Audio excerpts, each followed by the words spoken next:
Today, we're talking about why your first-time manager isn't listening to you. It's really the unfortunate reality that keeps you from reaching your managers on your team who really need the most help.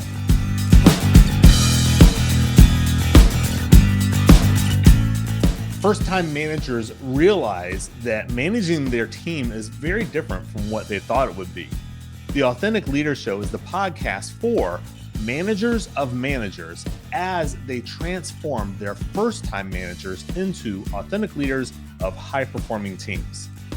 Now, of course, I talk a lot about first-time managers because I wish that I knew what I know now when I was first promoted to a first-time manager role. And it's really those fundamental basics of managing and leading my team that I just didn't realize I didn't know. Like me, your first-time managers don't know what they don't know. As a manager of first-time managers, I know that your first-time managers are struggling with three things.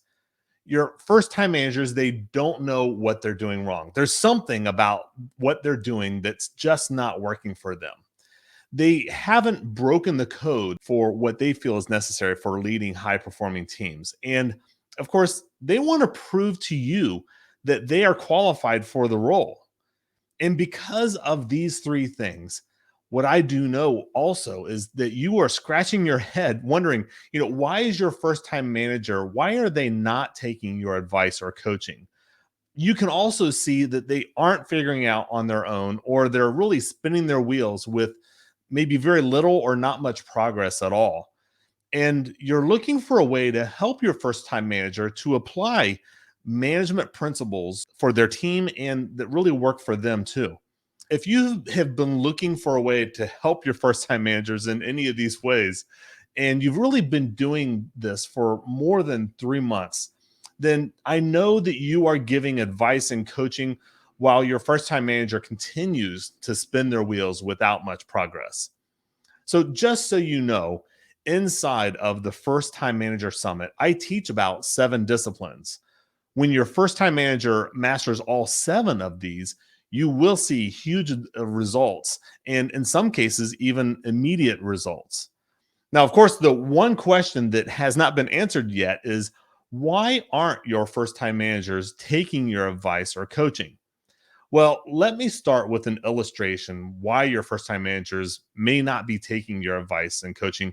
And it's from when I was a lifeguard. One of the things that I did as a lifeguard was I gave swim lessons to kids, of course, who didn't know how to swim. And in the hot summer afternoon, as a lifeguard, I would witness some parents who were trying to teach their kids how to swim. Now, the parents, they really did their very best telling their kids what to do. They're demonstrating even what to do. They're watching their kids try and even then giving them feedback, so on and so forth, of course. And predictably, what happens is that most of these kids and these parents, they really grew frustrated because of the little progress that they were making, which of course is why the pool offered swim lessons. I discovered quickly that while I was giving swimming lessons, some of those parents, they would give side of the pool advice and feedback and encouragement, and really none of that helped. So I had to explain to the parents that they had to be up on the upper deck during the swim lessons. They couldn't be anywhere around. And once I did that, I could provide direction directly to the kids. Now, what was different in all of that? Well, some kids, some of these kids, they really needed to be disconnected from their parents to be successful. And in some cases, the kids wanted to show that they could do it so much that they just simply couldn't listen to their parents. It's something that really kind of happens in their brain. And rather, they were really performing for their parents. They really needed that separation so that they could actually listen to and internalize the concepts, the styles, and even the message that I was teaching so that they could learn how to swim.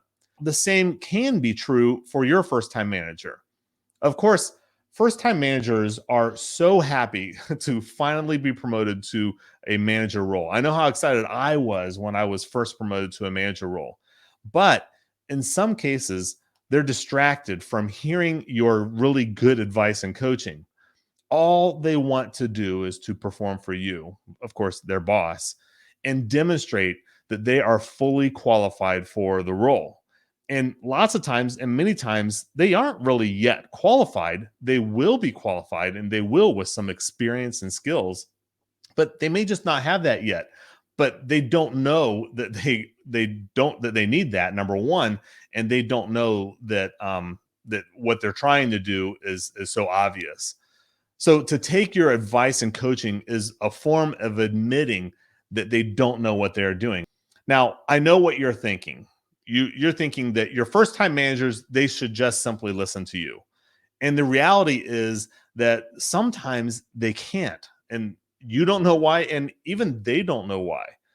Of course, you could give them an ultimatum to just do what you say or else, but that only really gets you short-term results. And what you're looking for is long-lasting, effective manager of high-performing teams, right?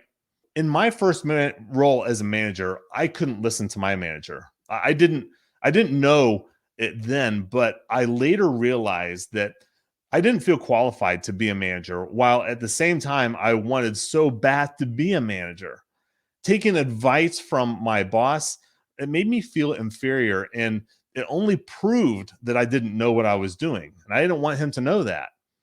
This is exactly why I committed more than 25 years ago to learn all I could about what it takes to be an effective manager and leader. For almost a decade now, I have been helping managers of first time managers to transform their leaders into high leaders of high performing teams.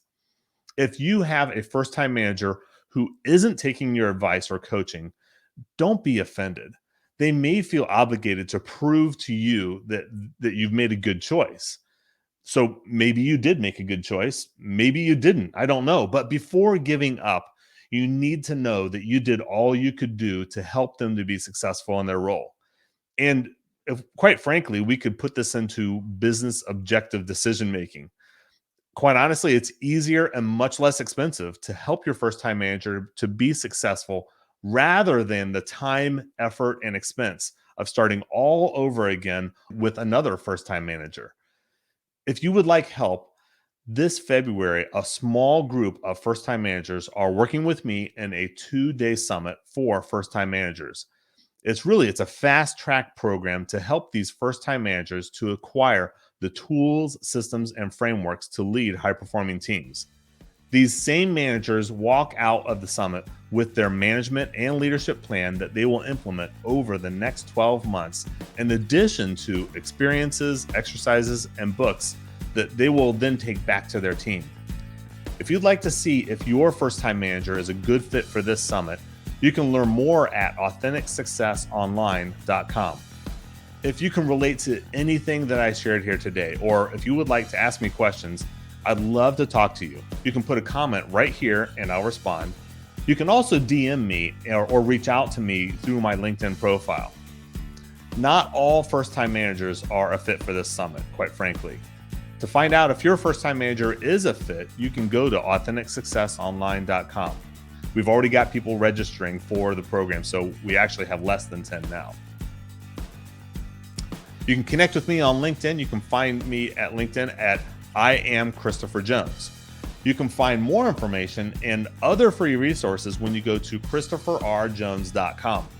Hey, I want to thank you for joining us today. Please come back next week for another episode.